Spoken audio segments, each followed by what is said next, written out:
So we're going to start by having a look at the history of After Effects. What is After Effects? What does it do and where does it come from? Well, After Effects is a motion graphics and compositing app or application that's primarily used for creating motion graphics and visual effects. And it allows users to animate, alter and composite media and add effects, both in 2D and 3D environments. And it uses various built-in tools to do that, but you can also extend it by using third-party plugins.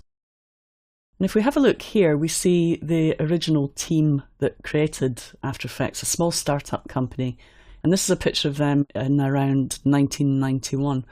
And from left to right, we have David Herbstman, David Simons, David Foster, Greg Diocampo, Ben the dog, Sarah Lindsley and Josh Hendricks.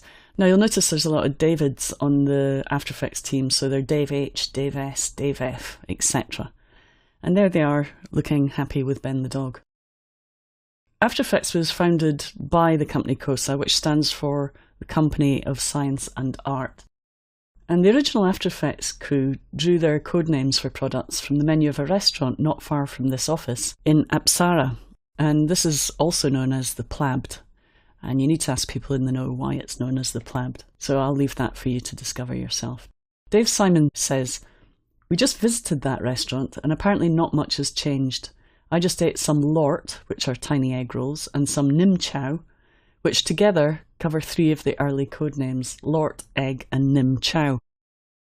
Version 1 was codenamed Egg, and it was released in 1993, and it was bought by Aldus, who eventually merged with Adobe, who own it now today, as we know.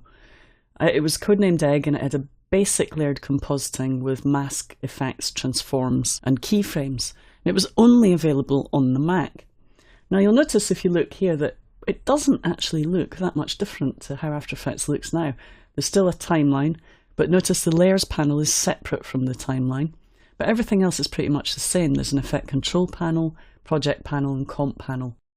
And then version 1.1 of After Effects added some more effects, and then came version 2, which was known as Teriyaki. It added a time layout window, multi-machine rendering, and frame blending.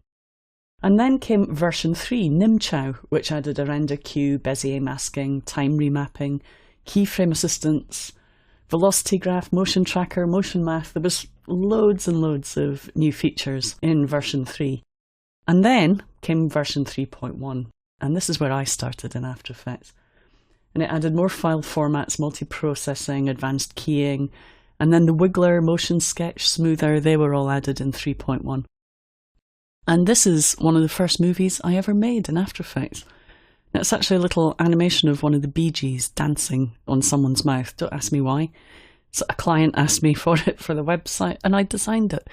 It's just a little Photoshop file with, I think, the reshape effect, or I think it might have just been the bulge effect, but I used various different copies of the bulge effect to get different movements happening. It was very, very basic animation. And then came After Effects 4, and After Effects 4 added some great new features. It was codenamed Ebir, and it added tabbed windows, movable timeline layout columns, multiple masks per layer. Before that, we only had one mask per layer. Lots of warping and particle effects, audio effects, transform effects, and adjustment layers. There were also some other improvements. We had RAM previews, and also effects could now extend outside the layer edge, which was really nice. And then 4.1 arrived, and that was known as Batnip.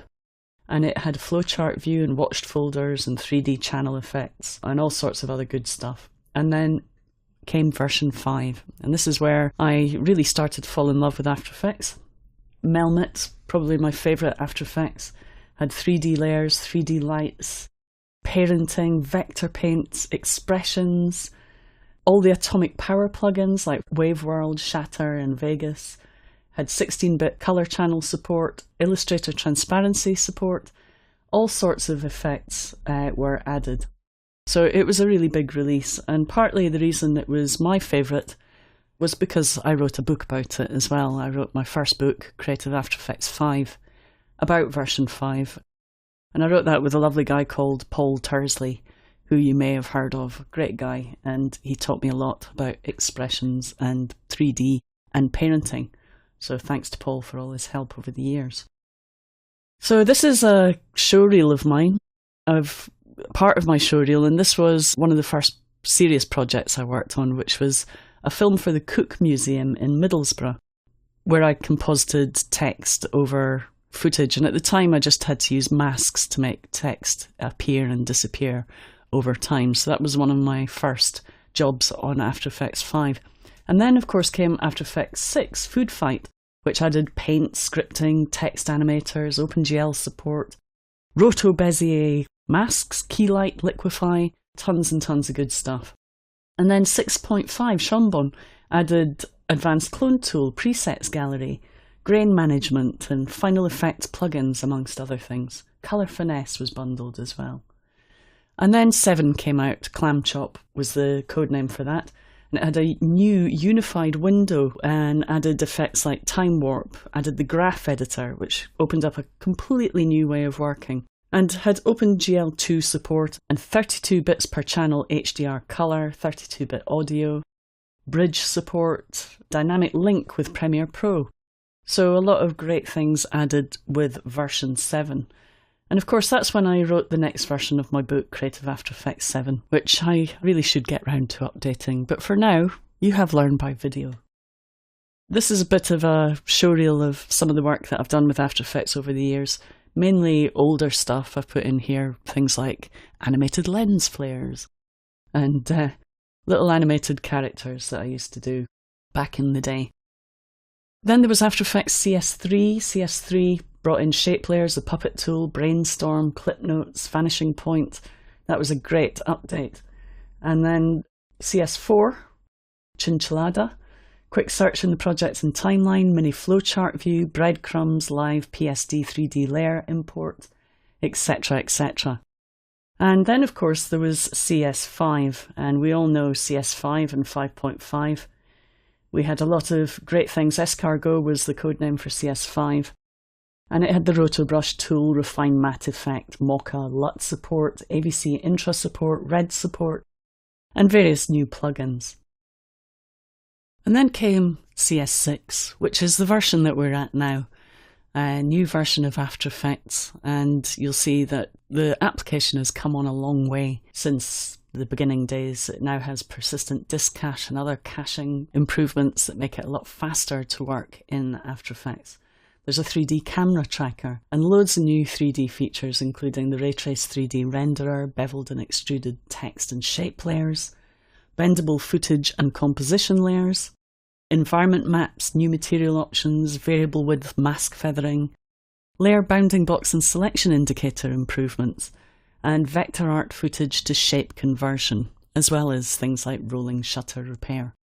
And you can find out about all these things in this course. So I hope you've enjoyed that little quick tour of After Effects and my upbringing with After Effects. I really do love this application. I used to get bored with things very, very quickly, and then I discovered After Effects, and how many ever years later, 17 years later, I'm still not bored, and I'm still finding new things to do with such a great application. So thanks a lot to the After Effects team for creating such great software, and also creating such a great partner for me to create this training movie with. Todd Capriva, my partner, has been a really important part of the After Effects team for many years, and I'm very pleased to be working with him on this. So let's dive into the tutorials. Come on, join me and Todd in learning some After Effects.